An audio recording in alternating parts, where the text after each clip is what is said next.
So, welcome back, everyone. Thanks for tuning in to From Rumor to Reality with your host, Darlene Ruger. So, today, unfortunately, I have the pleasure that this is not a rumor, this is a reality that our eggs are contaminated.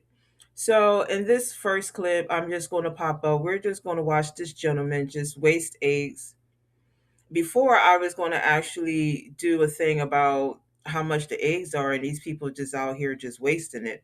But now this is a more serious condition that our eggs are poisoned. So He really did want to join. Exactly. Every time somebody joins my live, I have to eat a raw egg. these streamers, Literally, I have to eat a raw egg for every single viewer. If you join my live right now, bro, all if I'm you gonna do join my is take live up right one of now, these raw bro, eggs with I'll a get shell and salmonella. eat. But I cannot end my live until I finish this bowl of raw eggs with the toothpick. All right, so Now, we're every just time going to somebody joins stop my live, here I will eat one and of these we're raw eggs just right going to here. go on What is it? because these streamers, they'll do anything. And this is on TikTok. So right about now, I am going to also pull up a video of this lady is actually warning us. Then we have garlic. Now, you know, as folks, as black people, we love garlic. So now, there's a lot of rumors going out, but the reality of it all, excuse me, is that they really, really, really is fucking with our shit. Food, seasoning, fruits.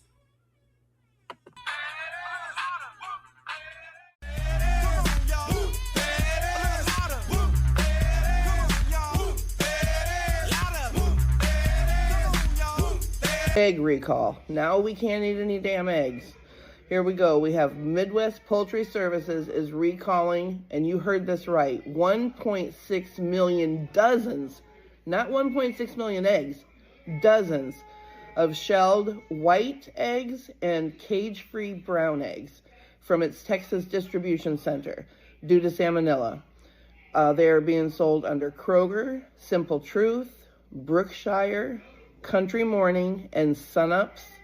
The recall covers products distributed to Kroger and Brookshire, okay? So the Kroger stores are Texas and Louisiana. And then since I wrote this out, they've already added a state to the other ones, so keep an eye out all day. Brookshire grocery stores in Oklahoma, Arkansas, Mississippi, and they've added New Mexico this morning. The recall dates on the cartons are July 20th through August 17th. Symptoms are diarrhea, fever, abdominal cramping, headache, nausea, vomiting. Symptoms do develop between 12 and 72 hours after consumption, so you don't have to wait so long on that one.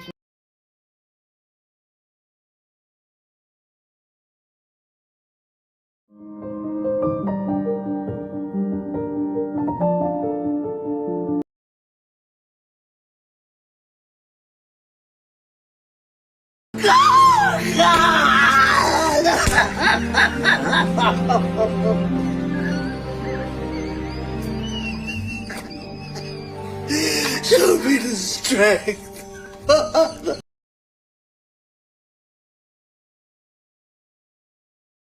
They're injecting foreign DNA into American pineapples. A furious customer exposed Del Monte's sneaky tactic, patenting every pink pineapple, making it a federal crime to grow them at home. All the tops are cut off of pink pineapples. You know why? Because it's patented by Del Monte. It's restricted to grow your own pink pineapples. Ain't that some shit? This pineapple isn't just fruit. It's a chemical clone born in a Del Monte lab. Every pink pineapple started as a single cell in a biotech lab, mutilated in a chemical soup. The same chemistry used in lab-grown meat until it became a repeatable clone. Those clones are planted in chloropicrin-gassed soil, force-ripened with ethafon, releasing the exact gas behind polyethylene plastics. Nearly every pink pineapple scanned Roundup, a herbicide linked to cancer. Comment exposure to scan safer brand.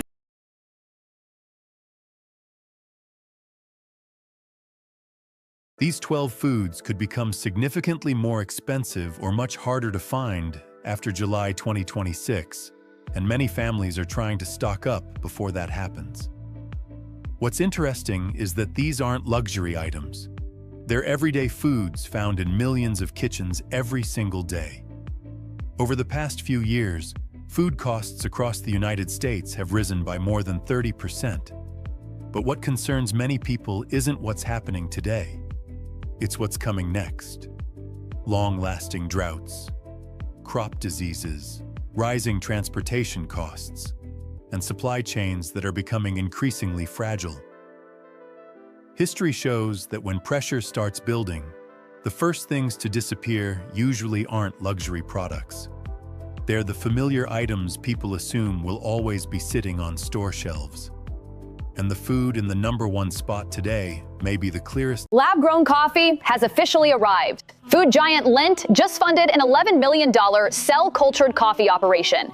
No soil, no sun, no beans. Just coffee cells engineered inside a bioreactor. Scientists start by culturing coffee cells in petri dishes, then scale them into full industrial production. A massive machine processes the cultured coffee concentrate. The output looks identical to real coffee extract, but it never grew in soil, never saw sunlight. And Lindt is already testing it in their own production lines. Growth media, processing agents, lab-derived additives, none of it fully disclosed on your latest example of that. Number 12. Extra virgin olive oil. A woman in Ohio walks into a grocery store on a Friday afternoon. She isn't carrying a shopping list because after so many years, she practically knows everything she needs by heart. Milk, bread, eggs, and a bottle of olive oil. It's the same brand that's been in her family's kitchen for more than a decade. Same bottle color, same logo, same familiar words. Extra virgin olive oil. Everything looks completely normal, at least until she brings it home. That evening, while preparing a salad for dinner, she opens the bottle and pauses for a few seconds. Something doesn't seem quite the same. The familiar aroma feels lighter. The distinctive peppery bite is almost gone, and she's not the only one who has noticed. What's strange is that store shelves are still full of olive oil. There are even more brands than before. But truly high-quality olive oil is becoming harder and harder to find. The problem begins thousands of miles away. Extended droughts across Spain, Italy, and some of the world's largest olive-growing regions have significantly reduced harvests. As supplies tighten, producers face a difficult choice: raise prices or find ways to stretch existing supplies. That's why more and more consumers are noticing that the same product no longer delivers the same experience. Meanwhile, prices continue to climb. A 500 milliliter bottle of extra virgin olive oil once sold for around $8 to $10. Today, many comparable bottles are commonly priced between $18 and $20. And that's only the visible part of the story. What many people don't realize is that olive oil isn't just another cooking oil. For decades, it has been a cornerstone of the Mediterranean diet, the eating style most often associated with heart health and longevity. High-quality olive oil contains beneficial fats, along with natural antioxidant compounds that many nutrition experts value highly. In fact, that slight peppery sensation in the back of your throat is often considered one of the signs of a good quality extra virgin olive oil. But there's one common mistake many families make. They keep the bottle right next to the stove, where heat and constant light slowly degrade the oil over time. A better approach is to store it in a cool, dry, dark place, especially in a dark glass bottle or a sealed metal container. Olive oil isn't going to disappear from grocery stores, at least not yet. But what may be slowly disappearing is the confidence that the bottle you buy today is the same as the one you brought home 10 years ago. Because sometimes the first thing to disappear isn't the product itself. It's the trust people once placed in it. Have you noticed a difference in the quality of the olive oil you're buying today compared to a few years ago? Number 11. Premium aromatic rice, jasmine and basmati. Large bags of jasmine and basmati rice are slowly disappearing from many grocery stores. What's interesting is that most shoppers haven't even noticed. They still see rice on the shelves. But more and more, 20 and 25-pound bags are being replaced by smaller packages with a much higher price per pound. For many families, that's not a small change. A 20-pound bag of rice can provide more than 30,000 calories and serve as the foundation for dozens of different meals. Rice bowls, soups, stews, or simply a way to stretch more expensive ingredients during difficult times. That's why rice has long been considered one of the most important foods in any food storage plan. The pressure is coming from multiple directions at once. India has imposed export restrictions to protect domestic supplies. Meanwhile, Thailand continues to face dry weather and rising production costs. As supplies tighten, retailers often look for ways to maximize profits from shelf space. And one of the easiest ways to do that is by reducing the number of large bags and replacing them with smaller packages. That's why people still see rice on the shelves. But what is slowly disappearing isn't the rice itself. It's the value people used to get for every dollar they spent. A 20-pound bag of jasmine rice once sold for around $12 to $15 in many areas. Today, plenty of shoppers are paying close to that amount for significantly less rice. What many people don't realize is that rice's biggest enemy isn't time, it's moisture. One common mistake is storing rice in a hot, humid garage or shed. Over time, moisture can reduce quality and create ideal conditions for insects. People with experience often transfer rice into airtight food-grade containers as soon as they bring it home. Some even place a few bay leaves inside because their natural aroma may help discourage insects without the use of chemicals. Jasmine and basmati rice aren't going to disappear from grocery stores, at least not yet.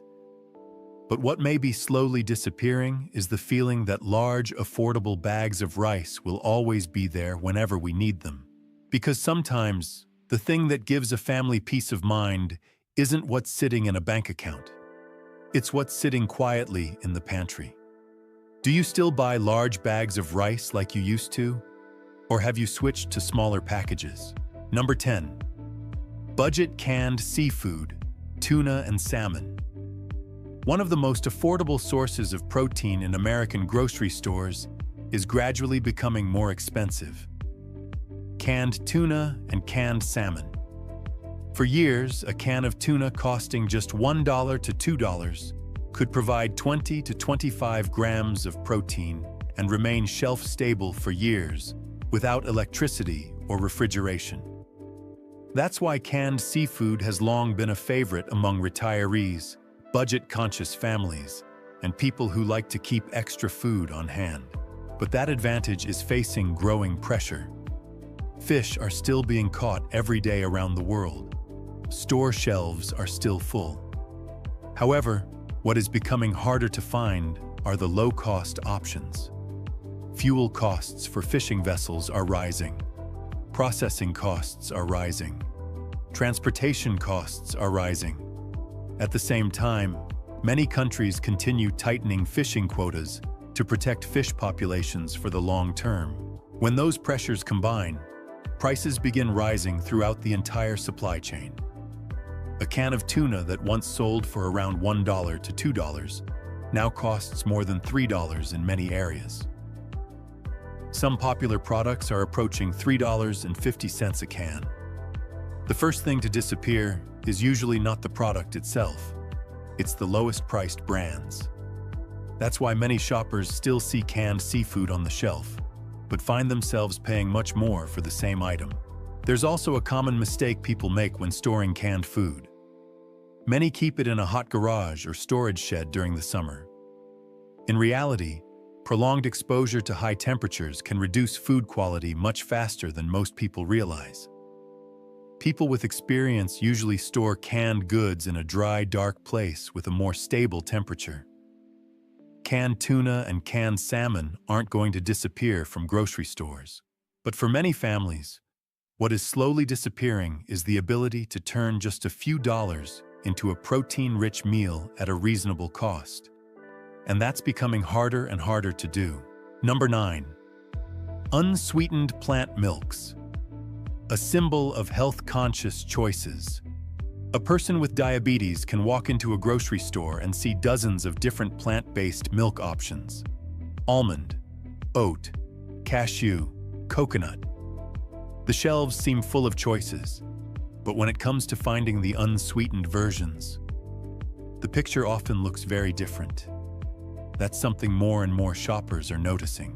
Products labeled unsweetened typically occupy only a small portion of shelf space compared to versions with added sugar or flavored varieties. This isn't just about taste preferences. For many people managing diabetes or trying to control their weight, it's part of an everyday health plan. As demand continues to grow, prices continue rising as well. A carton of unsweetened plant milk once cost around $2 to $3. Today, many comparable products are approaching $4 to $5. What's interesting is that some commercially produced plant milks contain far fewer nuts than many people assume. Most of the contents are still water, along with other added ingredients. That's one reason why more families are starting to make oat milk at home using very simple ingredients. But there's a common mistake many people make. They buy too many cartons at once and open several of them at the same time. Once opened, these products need to be refrigerated and used within a relatively short period to maintain quality. People with experience often keep dry ingredients such as rolled oats on hand instead. It gives them more flexibility whenever they need it. And that's becoming increasingly important as more people try to eat healthier without spending a fortune to do it. Number 8. Almond flour for special diets. A bag of almond flour weighing less than 1 pound used to cost around $7. Today,